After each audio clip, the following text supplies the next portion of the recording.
Hello friends, welcome back. Bhavin Shah with Ultima stock market academy. मैंने इस अगले वीडियो में बताया आपको कि आपको स्टॉक मार्केट इन्वेस्टमेंट करने के लिए एक सिस्टम की जरूरत है। सिस्टम में मैंने 3 पॉइंट शेयर किए थे, बट आप ये समझिए सिस्टम का इंपॉर्टेंस क्या है। सिस्टम आपको जो प्रोसेस है, इन्वेस्टमेंट करने का जो प्रोसेस है स्टॉक मार्केट, उसको बहुत इजी और सिंपल कर देता है।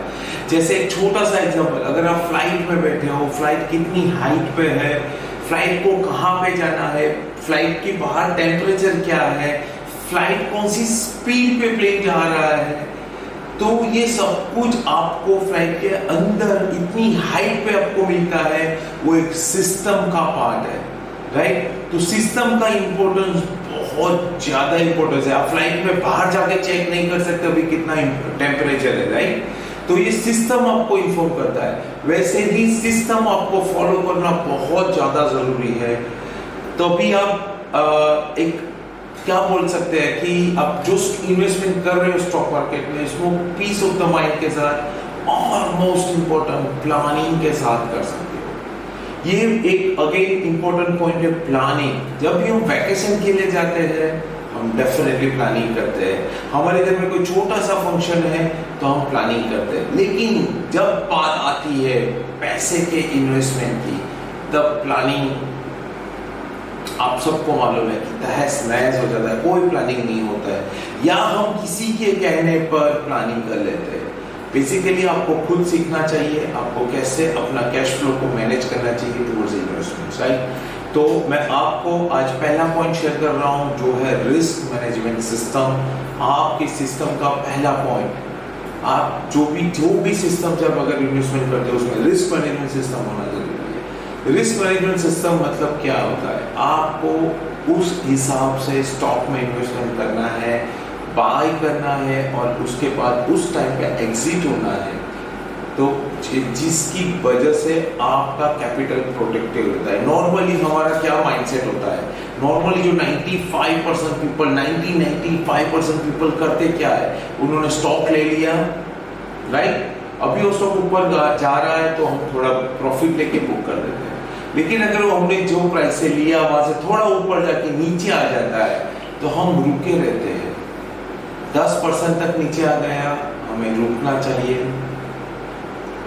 हम रुकते हैं, हम यही सोचते हैं कि देखो प्राइस वहां से ऊपर आ जाएगा। अगर वहां से थोड़ा ऊपर आता है तो हमें कॉन्फिडेंस आ जाता है, देखो प्राइस नीचे जाके वापस ऊपर आ गया, राइट। लेकिन वहां से वापस नीचे जाता है, now it's go down till 20%, we still waiting कि वहां से एक अपॉर्चुनिटी आ जाती है। उसके बाद क्या होता है, हम यहाँ वहां किसी से पूछते रहते हैं कि कैसा लगता है ये स्टॉक। अगर किसी ने बोला नहीं यहाँ पे स्टॉक अच्छा नहीं लग रहा है, यहाँ से निकल जाना चाहिए, तो हम उसको सुनते नहीं है। लेकिन अगर 5 में से 1 आदमी ने बोला कि यस ये तो बहुत अच्छा स्टॉक है, अच्छा स्टॉक है, यहाँ तो कभी भी रिवर्सल आ सकता है, ये तो जस्ट स्मॉल टाइमिंग करेक्शन है, प्रॉफिट बुकिंग है, ब्ला ब्ला ब्ला, तो वहां से वो आदमी हमारे लिए एक्सपर्ट बन जाता है, क्योंकि हम वो ही सुनना चाहते हैं, राइट। तो आपको अगर उसके बाद और नीचे जाता है तो हमें वो आदमी अच्छा लगता है, हम वेट करते हैं। लेकिन अगर स्टॉक उससे बाद और नीचे जाता है फिर क्या हो जाता है, वो हमारा लॉन्ग टर्म इन्वेस्टमेंट कन्वर्ट हो जाता है। शायद कई बार तो वो जनरेशन इन्वेस्टमेंट बन जाता है कि आपने लिया है, आपका बेटा ने या आपका बेटी क्या करेगा आपके स्टॉक के साथ आपको भी नहीं पता है, राइट। रिसेंटली बहुत सारे वैसे एग्जांपल हैं, बहुत सारे, मैं नाम नहीं बताऊंगा स्टॉक्स के, लेकिन ऐसे बहुत सारे स्टॉक्स हैं जो 300-400 रुपए के आसपास से 15-20 रुपए हो चुके हैं। कोई स्टॉक पास्ट में भी ऐसा हुआ है कि 2000 का स्टॉक 10 रुपया 20 रुपया हो चुका है। तो आपको एक डिसीजन लेना पड़ेगा कि मुझे ये स्टॉक, अगर मेरी बाइंग प्राइस 100 रुपया है तो मैं 10% से ज्यादा लॉस नहीं लूंगा। लेकिन आप एफएसएल नहीं रख सकते हो कि मुझे 10 रुपए में निकल जाना है। आप अगर प्राइस एक्शन या आप टेक्निकल एनालिसिस के बेस पे आप इन्वेस्टमेंट करते हो तो वहां पे कुछ पैरामीटर्स काउंट किए जाते हैं, उस पैरामीटर के हिसाब से आपको एग्जिट होना है। जैसे मैं रिकमेंडेड करता हूँ आपका मैक्सिमम लॉस 10% से ज्यादा कुछ भी कंडीशन में नहीं होना चाहिए, राइट। तो आपको रिस्क मैनेजमेंट सिस्टम डेवलप करना बहुत ज्यादा जरूरी है, राइट। तो दूसरा पॉइंट रहेगा हमारा मेथड। बेसिकली कई बार हम देखते हैं कि ये स्टॉक अच्छा है, स्टॉक आपने पूरा एनालिसिस करके निकाल दिया कि XYZ स्टॉक अच्छा है, राइट, लेकिन उसमें एंट्री भी टाइमली करनी बहुत जरूरी है। बेसिकली स्टॉक सिलेक्शन के साथ साथ आपका राइट टाइम पे बाय करना और राइट टाइम पे एग्जिट करना बहुत ज्यादा जरूरी है, राइट। तो जैसे मैंने बताया था, मेथड का एक पार्ट है जो कनेक्टेड है रिस्क मैनेजमेंट के साथ। कैसे? जैसे आप बाय कर रहे हो स्टॉक, वहां पे मेथड में ही आता है आपको लॉस कब बुक करना है, तो वो अगेन इस रिस्क मैनेजमेंट सिस्टम के साथ कनेक्टेड है।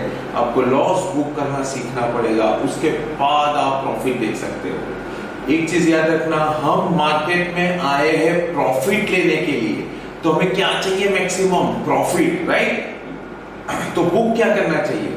क्योंकि जो चीज हमें मिनिमम चाहिए ना, उसको बुक करना चाहिए। लेकिन हम उल्टा काम करते हैं, हम क्या करते हैं? प्रॉफिट बुक करते हैं और लॉस आने दीजिए, हम खड़े हैं, राइट। तो आपको करना क्या है? लॉस को बुक करना है और प्रॉफिट को आने दीजिए, हम खड़े की माइंडसेट डेवलप करनी है। वो एक मेथड का पार्ट है जो कनेक्टेड है रिस्क मैनेजमेंट सिस्टम के साथ, राइट। उसके बाद आता है जो most important is psychology, trading psychology. वहां से ये इतना लंबा टॉपिक हो सकता है यहाँ पे, लेकिन यहाँ पे ज्यादा टाइम नहीं रहेगा। लेकिन मैं आपको ये डेफिनेटली बोलना चाहूंगा कि माइंड मैनेजमेंट इज बहुत जरूरी है, क्योंकि माइंड इज एवरीथिंग। हम लोग क्या करते हैं? इमोशनल डिसीजन लेते हैं, तो आपको सीखना पड़ेगा कैसे इमोशनल डिसीजन को आप अवॉइड कर सकते हो स्टॉक में जब भी इन्वेस्टमेंट करने के लिए। आप सबको मालूम है, बिजनेस में आप कभी भी इमोशनल डिसीजन लेके कोई भी इनिशिएटिव या गुड डिसीजन नहीं ले सकते। तो माइंड मैनेजमेंट इसके लिए ज्यादा जरूरी है कि आपको इमोशनल लेस बन के आपको ग्रीड और फियर को मैनेज करने के लिए कुछ स्टेप्स के रूल्स फॉलो करके आपको इन्वेस्टमेंट करना चाहिए।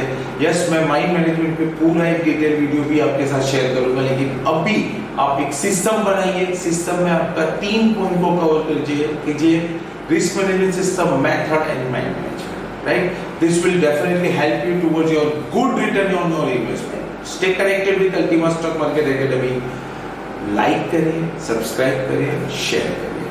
Help the people towards financial freedom. Thank you.